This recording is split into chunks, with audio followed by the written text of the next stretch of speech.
Është siguruar dosja antimafias italiane mbi goditjen që ju dha një organizate kriminale italo-shqiptare që merrej me trafikimin e kokainës dhe heroinës. Organizata me shtrirje ndërkombëtare u zbulua nga autoritetet italiane pas një hetimi të thelluar të udhëhequr nga Prokuroria e Antimafias në Bari në bashkëpunim me Spakun shqiptar dhe autoritetet gjermane. Në qendër të hetimit nga autoritetet italiane janë 29 persona të dyshuar për përfshirje në trafik ndërkombëtar të lëndëve narkotike, kryesisht heroin dhe kokain me origjinë nga Shqipëria dhe Holanda, të destinuara për tregun italian. Bashkë me numrin e personave në hetim në Shqipëri, numri total i urdhër arresteve është 52.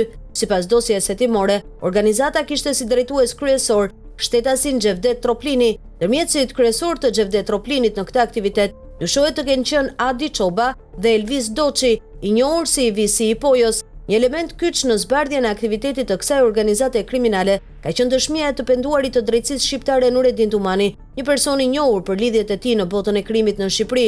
Tumani, i cili ka pranuar të bashkëpunojë me drejtsinë shqiptare në kuadër të hetimeve të SPAK, ka dhënë dëshmi të detajuara mbi funksionimin e organizatave kriminale, të cilat ka qenë i përfshirë edhe lidhjet me grupin e Troplinit. Rrëfimi i tij ka ndihmuar në ndërtimin e një panorame të qartë mbi trafikun ndërkombëtar të drogës, përfshirjen e disa personave kyç, itinerarët e përdorura për transportin e lëndëve narkotike dhe metodologjinë e shpërndarjes. Informacionet e siguruara prej tij janë përdorur nga autoritetet italiane dhe kanë ndikuar në përforcimin e akuzave kundër disa prej të dyshuarve.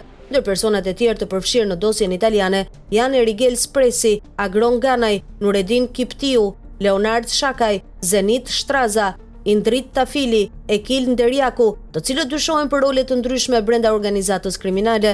Operacioni mbulon një periudhë kohore nga viti 2016 deri në qershor të vitit 2022 dhe përbën një nga ndërhyrjet më të mëdha të koordinuara kundër trafikut të drogës mes Shqipërisë dhe Italisë.